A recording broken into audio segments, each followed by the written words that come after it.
Bueno, ahí estamos grabando. Bienvenido, Fer. Bienvenido a todos los que nos están escuchando a otro episodio de Realty Talks. Hoy, la verdad que estoy hablando con para mí, una eminencia desde la arquitectura, digo, del desarrollo inmobiliario, un gran desarrollador, pero una persona que se dedica a resignificar espacios de la arquitectura de Buenos Aires desde un lugar diferente, a hacer algo distinto de todo lo que hacemos los desarrolladores en líneas generales. Bienvenido, Fer Barenboim. ¿Cómo estás? Che, gracias, Juan Pablo. La verdad que te la debía. Gracias por invitarme y bueno, te debía esto que veníamos charlándolo desde el CEREA. Para los que no conocen el CEREA, es el Club de Ejecutivo de Real Estate. Gracias por la presentación. La verdad que soy desarrollador. No proyecto arquitectura.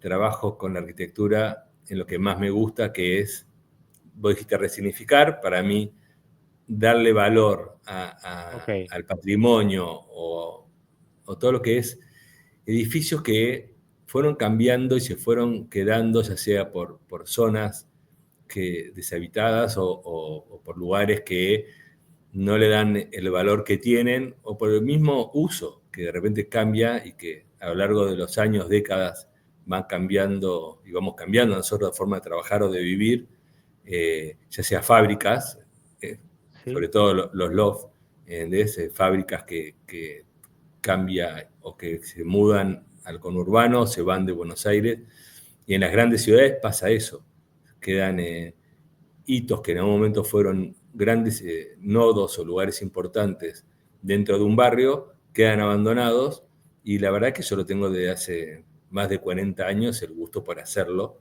por trabajarlo y vivirlo. Sí, a ver, cuando me refiero a resignificar es un poco esto, ¿no? No es redescubrir, entre comillas, ¿no? Joyas de la arquitectura que se han construido en otro momento, que tienen un valor enorme, un valor edilicio, ¿no? Y no me refiero al valor económico per se únicamente, sino un valor cultural enorme y que pueden brindar un montón a la ciudad. Y creo que encontrás, no, que haces un trabajo espectacular en eso y lo vemos en tus obras y en los proyectos en los que has intervenido. Digo, si vamos un poquito más atrás y me meto de cabeza, has intervenido en grandes hitos como, no sé, en los hilos de Dorrego, como el mercado del abasto, hoy un shopping, pero participaste de la reconstrucción en todo lo que significó. Me has contado alguna vez lo divertido que fue ir para adelante, para atrás, demoler, construir, buscándole el camino, ¿no? Y con tu empresa lo seguís haciendo. La verdad es que me parece recontra valioso y veo que hay una pasión muy grande tuya en ese camino.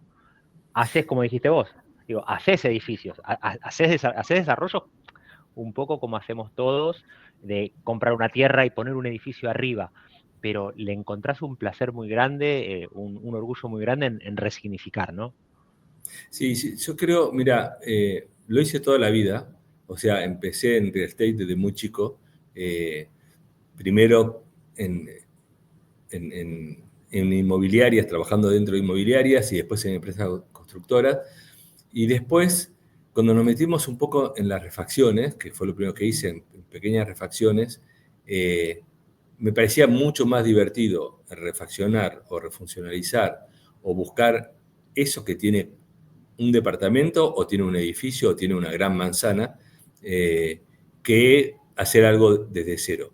Obviamente, como decís vos, lo hicimos en IRSA y lo hago en GES, en mi empresa, y en IRSA entré así. En el año 91 éramos nada, éramos 4 personas. Eduardo había comprado los hilos de Minetti, que hoy son los hilos de Dorrego, eh, para hacer lo que él quería hacer, que era como un geriátrico, una residencia para mayores en el año 91. Y Ujú. cuando me llamaron y nos conocíamos hacía muchos años, yo dije, yo conocía un trabajo de Bofil que había hecho Loft adentro de Silos, dije, hagámoslo. Y lo que pasa, y vos lo dijiste, esto de los edificios dejados, abandonados o que entraron los cerraron por algo en especial, porque quebró la empresa o lo que sea, también le es un problema para el barrio, es un problema para la ciudad y para el barrio en sí, porque al final son lugares que terminan siendo peligrosos, abandonados, que hay que cuidarlos, si los dueños no lo cuidan también son intrusados. Entonces, la verdad que encontrar un edificio, no todos valen la pena para intervenir.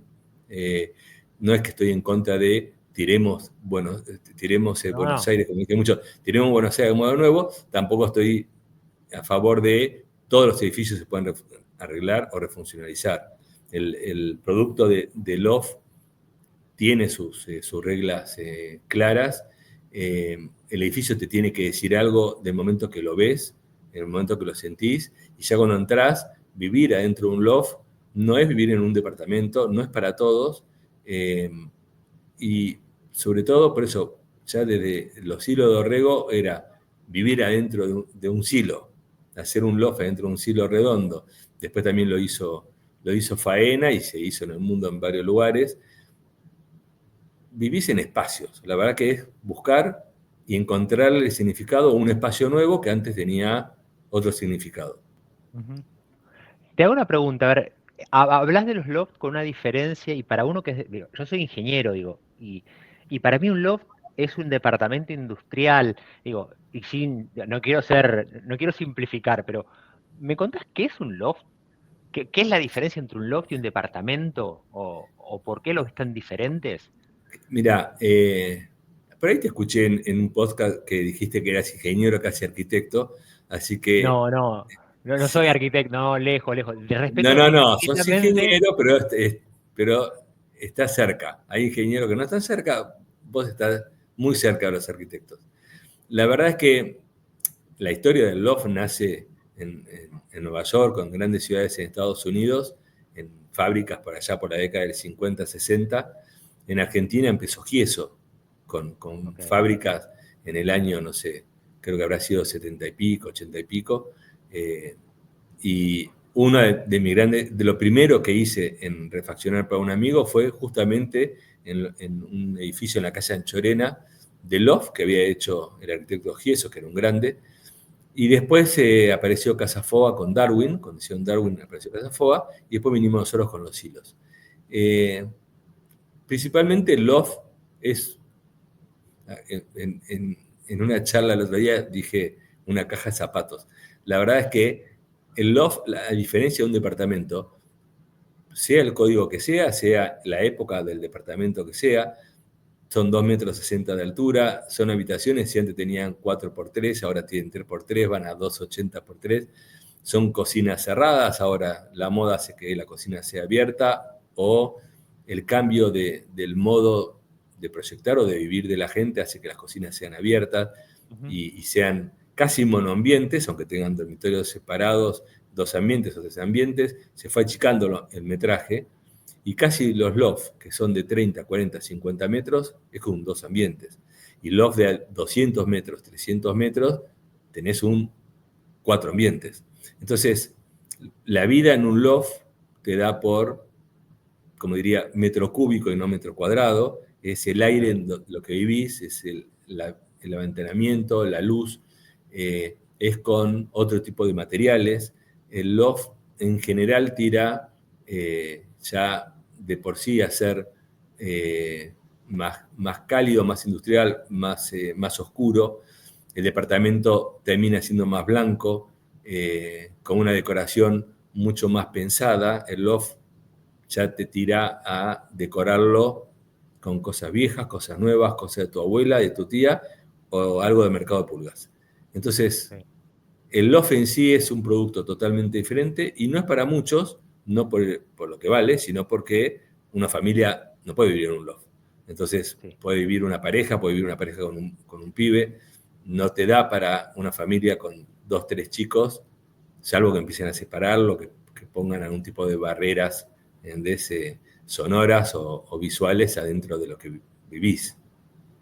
Sí, pero se pierde ya la ideología o el concepto que uno busca con el diseño de ese producto. Sí, se pierde. Conozco muchísimos, por ejemplo, no sé, cuando decimos Palacio Alcorta, por ejemplo, en Irsa, Ok. eh, hay loft que son de doble altura, que están en la parte de la mansarda y tienen dormitorios, y sigue siendo un Ujú. loft. Cuando decimos Molina Ciudad, conozco muchos de loft que los vi decorados y los vi terminados, tienen 2, 3 dormitorios y también son familiares, Básicamente queda una cocina abierta con un gran espacio como estar, con mucha altura.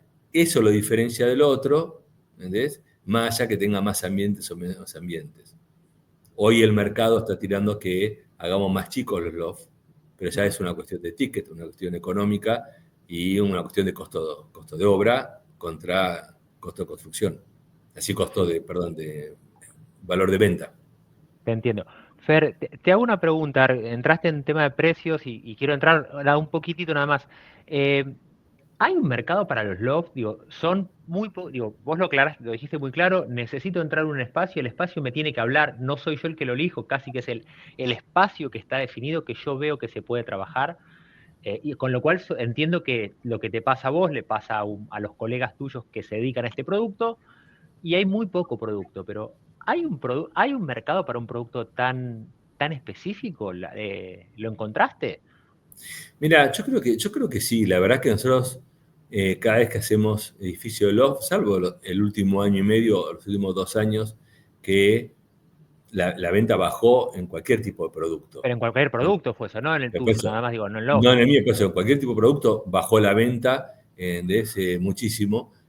Es proporcional. Entonces, al que busca esto del loft, yo cuando hicimos Molina Ciudad en La Boca, decíamos, ¿quién va a venir a vivir acá? ¿Entendés? Entonces hicimos todo un estudio de mercado para ver a quién apuntar. Y nos equivocamos, vino mucha gente del sur, que es lo que pensábamos que iba a pasar, pero también fue gente de otros barrios porque le gustó La Boca y le Ujú, gustó el lugar y le gustó el edificio. La verdad sí. que pasa por ahí. El edificio te tiene que hablar, no hay forma, te tienes que enamorar del momento que entraste. Obviamente, todo lo que es terminaciones o todo lo que es instalaciones son totalmente modernas. O sea, vos tenés la tecnología exactamente igual, puede ser domotizado, puede ser, el OS puede Ujú, tener la misma modernidad que cualquier departamento. Lo que te va a cambiar es la forma de verlo, la forma de la circulación, la puerta de entrada. No tenés una puerta de entrada a un departamento. Solamente tendrás una puerta de entrada de 2,40 m o 2,60 m de altura, qué lindo. con un, claro, y con cielos rasos o con techos que están a 4 metros de altura. Y después la gente empieza a hacer hasta, no sé, te hacen en 4 metros, de repente te meten un entrepiso. Y vos decís, ok, Ok. ¿viste? Bienvenido sea. Pero también te lo hacen en un pH. Sí, sí, sí, sí, sí, Entonces, lo entiendo. cuando vos ves hasta los que van a vivir a pH porque les gusta el estilo, quieren tener su casa, no pueden llegar, no tienen expensas y es más fácil, bueno, también empiezan a crecer y a inventar cosas dentro de su espacio. Sí, sí, sí, sí, lo entiendo, lo entiendo. Fer, te llevo un poquito más atrás a la creación de GES, y te quiero hacer dos preguntas. GES nace como una voluntad tuya cuando te fuiste de la corporación, como una voluntad tuya de crear desde tu lado. ¿Cómo fue el paso de salir de una corporación que tenía todo muy, muy estandarizado, que había capital, digo, que había de todo? ¿Cómo fue el paso a casi, digo, no sos una pyme porque realmente hoy has crecido muchísimo y has hecho una empresa, digo, creo que es una empresa modelo en cuanto al producto, en cuanto a lo que genera y lo que transmite, pero ¿cómo fue ese paso en una primera instancia donde saliste de una corporación donde, digo, vos te encargabas de lo que te encargabas, digo, que tiene unos límites, y pasaste a hacer todo? ¿Cómo te sentiste? ¿Cuáles fueron los desafíos? Mira, la verdad es que fueron 20 años de corporación. La diferencia de los que están en corporaciones o en grandes empresas eh, que ya entran formadas, Ujú, se encuentran en un lugar, ascienden, pueden llegar a un puesto muy alto y muy reconocido. Acá IRSA fui parte de la creación, entonces éramos muy pocos estaba muy dividido en el comienzo de qué se ocupaban los financieros y qué nos ocupábamos, hablo en plural, pero era yo solo, al principio, y después fuimos 12, después fuimos 3, quienes se ocupaba de negocios y arquitectura. Eh, Vos pensás que IRSA nació con el edificio de Suipacha, el de Maple, que justo ahora lo vendieron. Maple era un edificio espectacular que estuvo de mucho tiempo. O sea, ya de movida hasta IRSA mismo tenía dentro de las primeras 2, 3 adquisiciones un boliche en la calle Alsina, que era un edificio espectacular, que fue en su momento infierno, y ya nació también con edificios antiguos y de patrimonio para la ciudad. Entonces, eso de entrada fue trabajar en eso. Los hilos fue lo primero que lanzamos. Entonces, a lo largo, cuando fue creciendo la empresa y ya empezó el Club de Campo Abril, después fue comprar Alto Palermo, Pérez Compán, que venía con su shopping, que había que refaccionar, y siempre tiré para el lado de buscarlo, lo que más me divertía, que era poder refuncionalizar y resignificar espacios o edificios. Entonces, dentro de los shoppings de IRSA, Alto Rosario fue uno de los que más quise. Viví casi un año haciendo Alto Rosario, que eran talleres ferroviarios para convertirlo en un shopping, que no sé si es el mejor, el más grande, el más chico, no importa. Yo es el que más cariño tengo porque fue eso, fue transformar y cuidar hasta el último de los tornillos. Además, uno de los tornillos de los grandes dinteles que tenía la estación, lo tengo en mi escritorio de recuerdo. Entonces, yo ya dentro de la corporación, cuando ya pasé a irse a Cirela, cuando se hizo el joint venture con los brasileros, con Cirela, hicimos las torres de Horizons.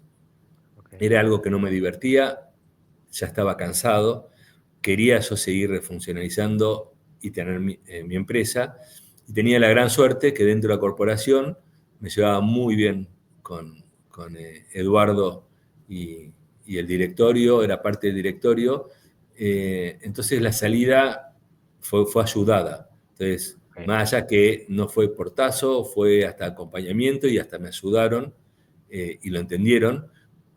Los últimos años eran los más difíciles porque Horizon fue un gran desafío en un lugar de Avenida Libertador que no había nada y fuimos los primeros. Esas 6 torres fueron un gran desafío, y salir de ahí y salir directamente para volcarme a crear GES, que lo primero, 2 cosas que hago es un edificio de vivienda como la Torre Viewpoint en Avenida Libertador, pero a la par salgo a hacer los de céspedes. Y cada vez que había un edificio de loft, buscaba un edificio de vivienda. Entonces fue a la par. Siempre tenía algo para divertirme, que eran los loft, y las obras convencionales de vivienda, que las hice como Wake, monté las torres, las que estamos haciendo ahora, pero cuando voy a una obra sigo yendo a la que me gusta, que es los loft, y es caminar por fábricas. Veo semanalmente o muchas veces por mes fábricas abandonadas o cosas que me invitan a ver, a dar ideas, las doy con mucho cariño, esté o no esté dentro de eso, o que me preguntan si sirve, si no sirve, y si puedo hacerlo, lo hago. La verdad que es parte de eso. Hoy en mi empresa, es verdad, estoy a la cabeza, pero en IRSA Cirela también estaba a la cabeza. Entonces, la salida a una empresa propia no fue tan difícil. Tenía un buen equipo que me acompañó y que se creó, y hoy, ya después de 15, 16 años de esta empresa, tengo a uno de mis hijos que está al lado mío, que tiene el mismo amor por hacer lo que hago yo, que es desarrollar.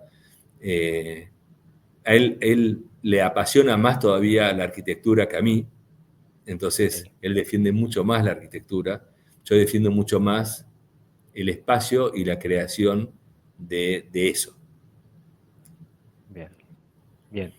Fer, te pido un comentario de algo que te lo escuché en algún momento y la verdad es que me enamoró lo que comunica. ¿Nos contás creo que lo leí en un post de LinkedIn? ¿Qué significa GES? GES, sí, lo puse en LinkedIn y una vez lo hablé en el CEREA. GES son mis 3 hijos. Son las iniciales de mis 3 hijos, que son Gastón, Guido y Gonzalo. La verdad que la empresa no era para mis hijos, pero nació con el nombre de ellos. Una de las cargadas generales que yo tenía en IRSA era que cada vez que hacía una obra que me gustaba y me enamoraba y me obsesionaba, o sea, era un toque estar hasta el día de la inauguración y sobre todo cuando teníamos presiones por ya sea la apertura de un shopping o Casafoa, era correr y estar yo hasta el último minuto antes de la inauguración. Me decían, tenés un hijo más. Y la verdad que es así, y G fue como un hijo más. La verdad que se llevó el nombre de los tres. Creo que es la casualidad o no que uno de mis hijos me acompañe y tenga la misma pasión que tengo yo. Es, lo hablamos una vez o un par de veces. Es una pasión, hacer lo que yo hago es una pasión. Hay desarrolladores que, no sé, les apasiona hacer grandes torres o un buen barrio o ganar mucho dinero construyendo o ganar otra cosa o hacer otra cosa. La verdad que mi pasión no va por ese lado, va por este. Bien. Fer, dentro de esto, ahora quiero volver acá a lo que contaste, que estás trabajando con Guido, porque me gustaría escuchar tu experiencia de qué es trabajar con un hijo. Digo, yo trabajé con mi padre, trabajamos un tiempo y después, bueno, por diferentes caminos elegimos hallarme mi empresa y él siguió con la de él hasta que hace muy poquito se jubiló. Pero te pregunto algo de tu vida profesional. ¿Trabajaste con IRSA en Puerto Madero? ¿Trabajaron con dos doc, puede ser? Sí, en Doc 5, Doc 6. Esto te lo pregunto de curiosidad profesional. ¿Cómo fue la experiencia de trabajar en edificios que tenían casi 100 años cerrados? Porque entiendo que Alto Rosario no tenía tanto tiempo cerrado y si bien es una arquitectura similar, es más reciente que Puerto Madero, ¿es así? Sí, los talleres fueron más recientes, además que seguían funcionando hasta que lo compró Alto Palermo, entró a la licitación y todo lo que fue la Ujú. compra de Alto Rosario en los talleres ferroviarios era totalmente diferente. Los DOC 5 y después fue el DOC 6 que se ganó en licitación. Eh, Mira, primero es elegir el equipo, o sea, Sí. más allá del edificio, es elegir el equipo que te va a acompañar. No todos los arquitectos pueden hacer loft, ¿entendés? Yo tuve edificios de loft que hicimos y yo llegaba a la obra y tenía ganas de asesinar al arquitecto que había contratado para que lo proyecte porque me habían sacado, no sé, hierros colgando, cosas que para mí eran fundamental para la vida del edificio. Ujú. Entonces, por eso me obligaba y ese es el toque que yo tengo de volver a la hora, que no me toquen ventanas viejas o cosas que después le van a dar, es eso que sentís que tiene 100 años ahí y que alguien lo Ujú. puso y por algo lo puso. Y por más que tengas una carpintería que las viejas de hormigón no sirven más porque no tiene la prestación que tiene una carpintería nueva con DBH y todo lo que vos quieras, bueno, la puedes dejar y que se convierta en otra cosa. Entonces, la verdad que la idea es eso. Trabajar en el Doc 5 y Doc 6. Doc 6 fue muy fácil porque era la copia del Doc 5 y lo que hacíamos mal en el Doc 5, en el Doc 6 se Lo mejoró, corregías. lo corregíamos. Doc 5 tiene millones de anécdotas, tiene una que fue muy divertida, teníamos una gran discusión con los proyectistas que en ese momento estaba asociado Juan Carlos López, estaba Duhovne y estaba Florita Mantiola con Cujo, con Solsona. La gran discusión era cómo circular por las cocheras y no daba radio de giro, según para ellos o para los arquitectos, no daba radio de giro. Teníamos buena llegada a la municipalidad y se podía discutir porque estábamos haciendo algo que fue el primer loft, el primer edificio de Puerto Madero, el DOC 5, que se refuncionalizó. Y lo que hicimos fue, en la discusión de cómo hacer el subsuelo, es hacer uno de los primeros patios y agarramos el auto de Eduardo, que tenía un Renault 18 en esa época, con una grúa, lo bajamos hasta el subsuelo y uno de los primos de Eduardo fue manejando el Renault, mostrando que se podía maniobrar Girar. en el subsuelo y se podía girar. Bueno, esas cosas eran divertidas, nos la pasábamos muy bien y hacer este tipo de edificios te da eso. Es Sí. decir, vos podés sufrir, pero también te encontrás con problemas en cosas que no lo ves a simple vista y lo ves cuando entra el estructuralista, se entra a estudiar el edificio a fondo para para arreglarlo, te encontrás también con sorpresas a cosas que no tuviste en cuenta el primer día, pues no lo sabías. Sí, Sorpresas para bien y sí. sorpresas para mal. No, no, totalmente. A ver, yo te cuento mi experiencia en Puerto Madero. Yo trabajé durante 13, 14 años atendiendo oficinas en lo que creo que son dique 1 y dique 2 en el DOC 4, al lado de la Torre Telecom. Sí, eh, y son dos edificios que, digo, uno desde afuera los ve iguales. De hecho, los desarrolló la misma empresa, Puerto Viamonte, y tienen la particularidad, en especial el segundo, Puerto Viamonte 2, que es un edificio que ya tiene una estructura de hormigón. El uno no. El uno tiene toda claro. la estructura de acero inglesa, después, nada, retrabajada en su modernización, pero es un espectáculo la estructura de acero que tiene, un poco lo que decías recién del remache de Alto Rosario, ¿no? Es una locura el Sí, trabajo, ver cómo se va reduciendo la sección, cómo, nada, a ver, cómo es un trabajo que hoy es imposible, impensable hacer, e incluso te cuento algo más, sigo yendo a comer mucho al Mirasol, que está en la esquina ahí del sí. dique de Puerto de Monte 2, y yo me paro y miro la estructura de hormigón. Es una estructura de hormigón que debe andar al día de hoy cerca de los 100 años. No, no sé exactamente cuándo se hizo, lo que me han contado la historia es que ese dock tuvo un incendio y se perdió lo que había dentro y se reconstruyó, digo, previamente a esta reconstrucción. Y por eso apareció el hormigón y no el hierro. Exacto. Pero uno ve el trabajo que tiene el hormigón de ensanchamientos para mejorar los momentos de inercia, para uno que es ingeniero y que lo ve, que entiende esas cosas, uno ve un nivel de mano de obra que hoy es impensable. Digo, y por eso te lo pregunto, digo, de haberlo vivido tan de cerca. Mira, ese muy raro. Uno se encuentra cuando empezás a descubrir los edificios eh, y empezás a encontrar, por ejemplo, en Molinas, Molina Ciudad, que era Alpargatas, hicieron 4 manzanas enteras en Buenos Aires, más las que hicieron en San Pablo, más la de Montevideo, todas iguales. Era exactamente el mismo proyecto. Lo que iba cambiando era según la función que tenía cada uno, si tenía ventanamiento, si no tenía. Los capiteles eran iguales, trabajaban sin viga, entonces vos decís, estamos hablando de hace 80 años. Entonces, en estructuras que se mantienen perfectas. O sea, y Sí, que les entró agua durante 100 años y están perfectas. Por impecable. eso, yo te digo, los códigos de ahora, a veces eso es un gran tema. Nosotros cuando hicimos los hilos de Arregos, que el edificio principal tiene estructura de hierro, nos hicieron el código, no nos dejaban que la columna llegara al piso y tuvimos que hacer 1 metro de hormigón alrededor de la columna de hierro para protegerla por incendio. Entonces, cuando empezás a trabajar esas cosas, lo mismo nos pasó en Rosario, en los talleres ferroviarios. Si uno va al shopping de Alto Rosario, va a ver las columnas, De hormigón. los doble T que trajeron de Inglaterra de forma impresionante, que el último metro está revestido en hormigón. Entonces es un dolor, porque ves algo que decís esto es contra natura, pero bueno, es como te pide hoy el código y los coeficientes de seguridad que hay que tener.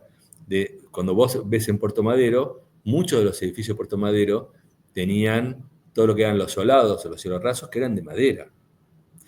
Dejarlos era un costo muy, muy importante, porque el código te pedía contra incendio muchísimos sistemas que salían en su momento, hoy también son caros, pero en ese momento eran peor. El 2.4 lo sigue teniendo. Yo sigo entrando al 2.4 y hay cielo raso de madera, que vos decís, es el viejo cielo raso que está fantástico después de 100 años.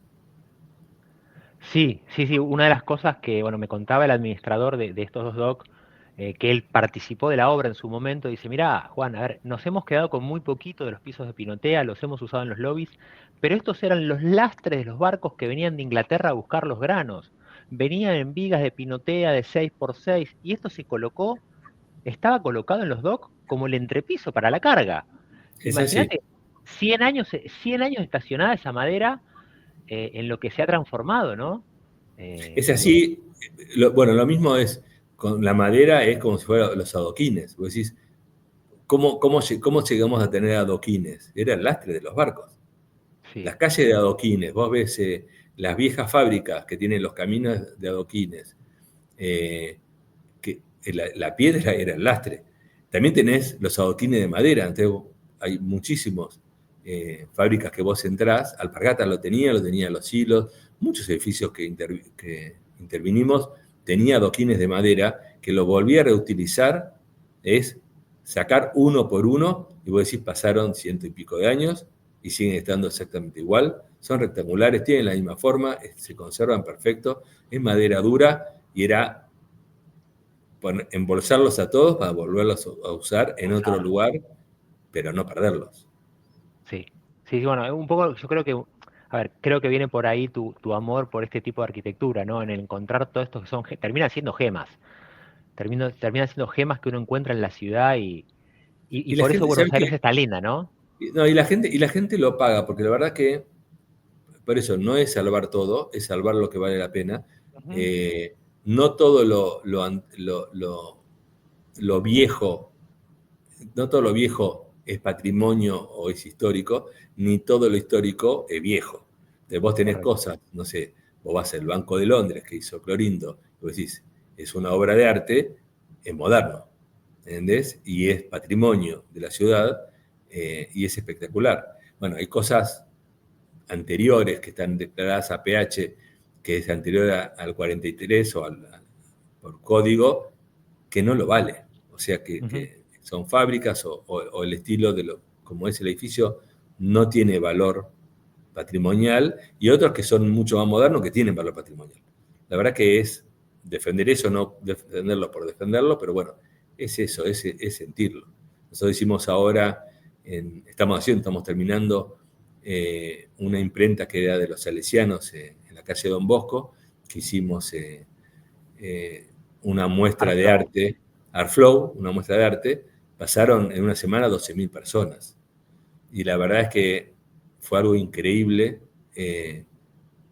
ver arte que es el arte contemporáneo, ver instalaciones, ver todo tipo de cosas, que son impensados. Y la verdad es que fue un orgullo poder parar una semana la obra para dejar entrar a 150 artistas que hagan algo, es fantástico. Entonces, Ujú. todo este movimiento es empezar a ver a la arquitectura de otra forma, a ver la parte, si es antiguo, antiguo, si es moderno, moderno, pero juntarla con el arte y empezar a dar una vuelta, porque si vienen momentos, hoy es un momento difícil, hay que ser más creativo, hay que ser más creativo en los productos viejos y los productos nuevos. Y lo que uno va sacando, ¿entendés? Es atraer, buscar el público y hacérselo. Creo que el tema pasa por ahí. Sí, a ver, creo que es identificar el producto, ¿no? Tener claro lo que uno transmite, lo que uno busca con su producto.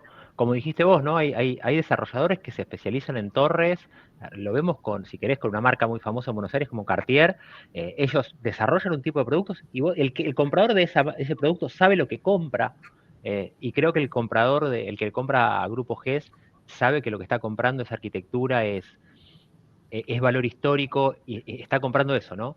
Y está pagando lo que considera que vale. Sí, es así. Mirá, vos dijiste justo lo de Cartier. Eh, Argencons, con toda la historia que tiene y con todo lo que eh, hizo diferentes estilos de arquitectura. Entonces vos ves lo que hizo en Uruguay, lo que hizo en Buenos Aires, la cantidad de edificios ¿Qué que hizo? tienen el nombre Cartier, no están identificados por su arquitectura, sino por lo La bien marca. hecho o lo entregado o por quien lo construyó. Vos ves Chateau, pueden gustar, no te pueden gustar, pero tiene una arquitectura particular que es un producto para gente que le gusta vivir en ese tipo de estilo. Eh, yo siempre trabajé en todas mis obras con el estudio de Jóvenes Hirsch, tenemos con Berardo y con Silvia y María, tenemos algo muy particular, nos llevamos muy bien, nos entendemos muy bien, son muy rápidos en cambiar y en aceptar, yo darles, honrar su arquitectura y que ellos me escuchen en la parte comercial y en la parte de qué pide la gente. A Ujú. veces es una pelea, pero generalmente pasa por, dejo tu arquitectura, déjame a mí trabajar en el producto y en la parte comercial. ¿Entendés? Y llegar a un punto intermedio que es eso. Bueno, yo creo que esa tensión tan definida que no es por un capricho, es lo que logra el producto superior con ese balance entre arquitectura y vocación por el producto, ¿no? Por el producto al cliente. Y eso es lo que lleva a tu marca en última instancia. Y es lo que marca el éxito de que hay clientes que te están buscando y te están siguiendo para comprar.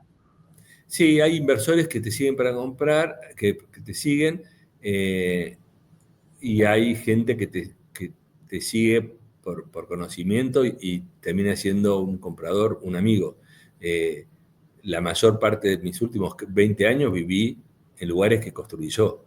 Entonces, no tuve problema de vivir en un loft, en uno de los primeros edificios que hice, y yo caminaba con mis vecinos y sabían que yo lo había construido. Hoy estoy viviendo en una de las Torres Wake y todos saben que vivo acá, no tengo ningún tipo de problema. Yo en particular no construyo lo que me gusta y eso hace que viva donde construyo. Entonces, me es muy difícil cambiar eso. No podría hacer algo que no me gusta. Y esa es la pasión que pongo en la empresa y que todos los arquitectos que están en la empresa saben y están a la par, ¿entendés? Y están trabajando para eso, para sacar más allá del producto, algo bien terminado y que sea perdurable y que sea ahora cada vez más moderno. Las tecnologías cambian día a día y tenés que estar rodeado de eso, de gente que esté tirando para adelante. Correcto. Fer, te hago dos preguntas. La primera es, nos contaste que trabajás con tu hijo, con Guido. Eh, ¿qué significa trabajar para vos con tu hijo? A ver, contaste que es más apasionado incluso que vos por la arquitectura. Nos contaste en la charla con Cerea que él fue el que te llevó a hacer obra, que vos un poco, no sé si el término es que le escapabas, pero preferías no hacerla. Yo lo entiendo, comparto ese concepto de no hacer obra a pesar de que mi vertical, yo vengo de la obra, prefiero no hacerla, pero nos contaste un poco que, bueno, que Guido te llevó a hacer obra. ¿Qué sentís al verlo laburar al lado tuyo? ¿Cómo Mira, se llevan?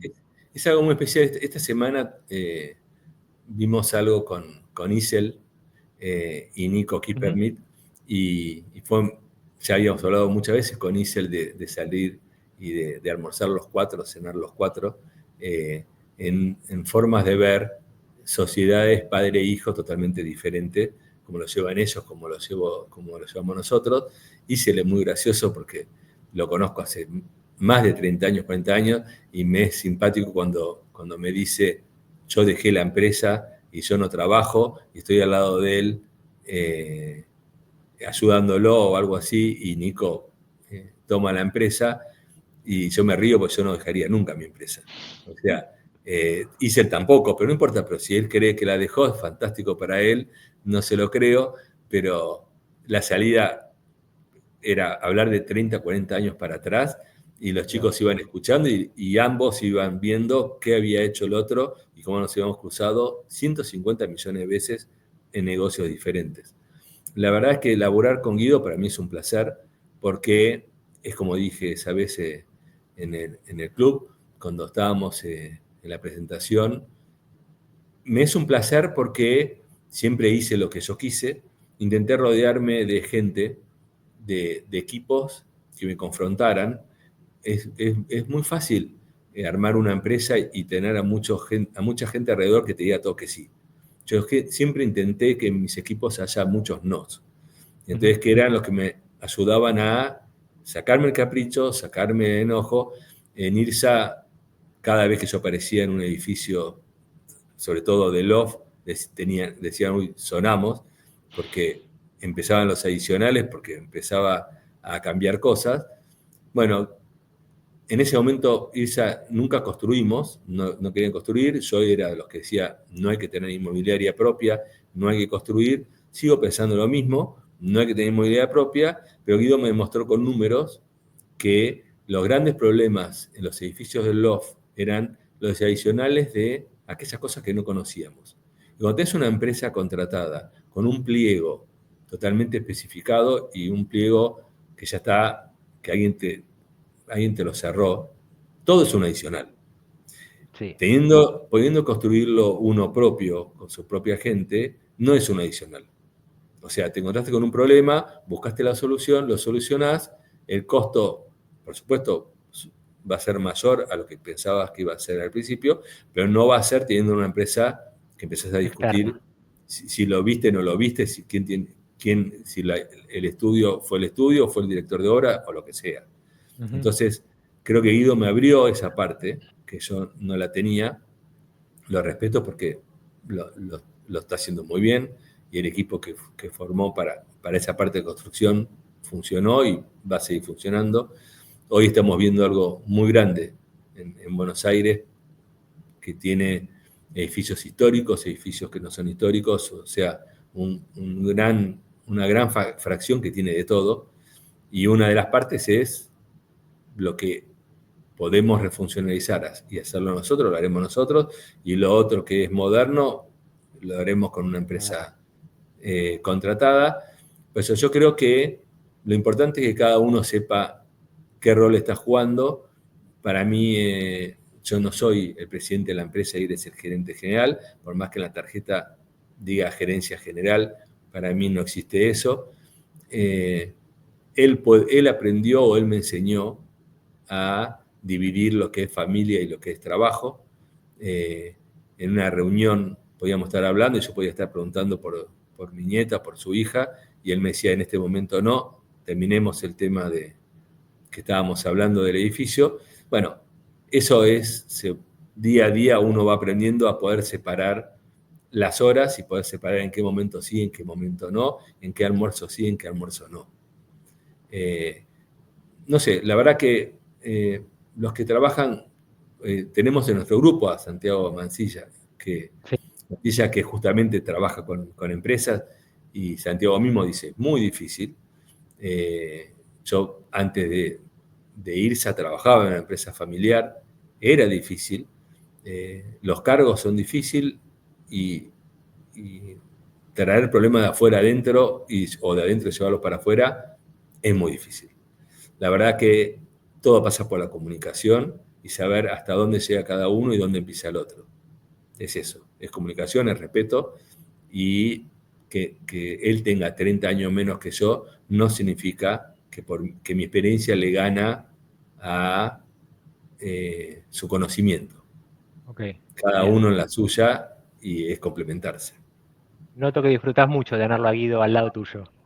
La verdad que sí, porque me cambió, no, nunca pensé, y lo dije durante millones de años, hasta que entró Guido, la empresa no era para la familia, la empresa era hasta que yo terminara y no quisiera trabajar más. Guido entró de casualidad porque dejó su estudio de arquitectura y teníamos el lugar para él y yo lo necesitaba y me dio una mano que después terminó siendo darme vuelta el concepto de cómo estaba viendo la empresa. Entonces sí, la verdad que lo disfruto día a día, y mi primer café a la mañana es sentarme con él, y generalmente no es hablar de familia, sino hablar de trabajo. De acuerdo. Qué bueno eso, Fernando. La verdad es que es un montón lo que contás y está buenísimo. Fer, para ir cerrando, te quiero preguntar cómo ves el mercado. Nada, no te voy a contar digo, lo que hablamos todos los días, que nos cruzamos, lo que vemos todos los desarrolladores. Estamos en un momento más allá del frenazo este que apareció ahora electoral, que no sabemos qué va a pasar en 2 semanas, pero bueno, más allá de esta coyuntura incierta, venimos de 2 años difíciles para los desarrolladores, donde se nos fue el costo, se nos fue mucho el costo, los precios no terminan de subir, algunas cosas se están recuperando, otras no, pero no veníamos de un buen lugar, si bien había mucha inflación y eso nos ayudaba un montón a los desarrolladores, un poco como, a ver, como vehículos para asegurar los flujos de fondos de otros inversores. eh, Era un mercado extraño, donde hacíamos productos para asegurar flujos de fondo y no para usuarios. No es tu caso con el producto de Loft, porque el producto de Loft te lo compraba un usuario pensando en un usuario, pero en general el mercado estaba raro, no había créditos, aparecieron los créditos, ahora se discontinuaron. Nada, está como todo muy revuelto y te pregunto, ¿cómo lo estás viendo? ¿Qué estás viendo? ¿Qué oportunidades ves? ¿Qué desafíos? ¿Qué esperás que pase? No sé, muy... La verdad es, eh, el producto Loft no es solo para consumidor final, porque cuando hicimos Molina teníamos 400 unidades, y vendimos a instituciones religiosas o a grandes inversores, 30, 40 loft de golpe, que nunca vendieron uno y lo siguen alquilando y era una muy, muy buena renta. Palacio Alcorta fue igual en la época de Ilsa y en mi época generalmente tengo inversores que me fueron siguiendo en los edificios comprándome cantidad de loft porque es muy Bien, fácil de alquilar y es muy fácil de renovar. bien. El tema de lo que pasa hoy es, venimos más de 2 años, o sea, los 2 años últimos fueron difíciles por lo que fue la subida de costos en dólares contra la caída, ¿entendés? Que estamos en un piso realmente histórico del valor de venta, pero no son estos 2 años, o sea, venimos No, de 5, 6 o 10 años. Entonces, la verdad tuvimos una muy buena época donde se vendía mucho, como decís vos, la inflación a veces ayudaba, aunque parezca mentira, pero uno sabía cómo manejarse dentro de eso. De repente no le dábamos bolilla a lo que era, no sé, la inflación, pero el CAC nos marcaba eso. Entonces, los fideicomisos al costo de los 90 o de los 2000 fue poder abrir un poco, transparentar, que era transparente por supuesto, transparentar lo que estaba construyendo, dar cuotas. Eso desapareció, entonces ahora que el mercado está cerrado con costos que están por arriba del valor de venta, es muy difícil porque hay que ser muy creativo. Eh, no hay todo un movimiento que hubo en el año 24, traigamos las cosas de China, y yo miraba y decía, ¿qué vas a traer de China? Porque el 50%, el 60% mano de obra. de tu obra parece mano de obra, así que no va a traer chino. Entonces A, decís, a menos que por traigas eso, chino, no hay otra opción. por eso te voy a decir que la mano de obra es nuestra y hay que defenderla. Entonces, y por otro lado, cuando decís, ¿qué va a traer más porcelanato del que trajiste? Si tenés fábrica acá que lo están haciendo, está bien, el de allá es muy barato, pero también tenés cosas de acá o cosas brasileras que hay que traer y que se puede bajar. Pero la terminación real dentro de la obra, la terminación del porcelanato o de la grifería, es el 5%. O sea, el 50 y pico por ciento de la obra lo tenés en hormigón y albañilería. No hay muchas vueltas. El ascensor sigue valiendo $1 lo que valía antes. Ahora está caro porque el dólar no nos favorece, pero el ascensor vale exactamente lo mismo. Entonces, cuando vos sumás todo eso, bueno, primero, al tener un costo superior al valor de venta, lo que te hace es achicar el ticket. Entonces, para intentar eh, igualarlo, no salir perdiendo, salir empatado o intentar salir ganando, vos tenés diferentes a quién apuntás con tu producto. El que apunta con la torre a un producto premium que va ahí arriba de los 5.000, 6.000 o 7.000 dólares el metro cuadrado en la ciudad de Buenos Aires, bueno, ese está fuera de lo que estamos hablando. Los que estamos yendo a productos que antes eran de 3.000, 4.000 dólares y hoy están en 2.000 y pico, 3.000 y pico, no te cierran. Entonces, muchos bajaron el ticket para hacer algo más apretado, para poder vender. La gente se quiere mudar igual, más allá de la coyuntura de estos meses electorales, cuando pase el 26, noviembre va a ser el mismo noviembre que el mes posterior a cualquier elección.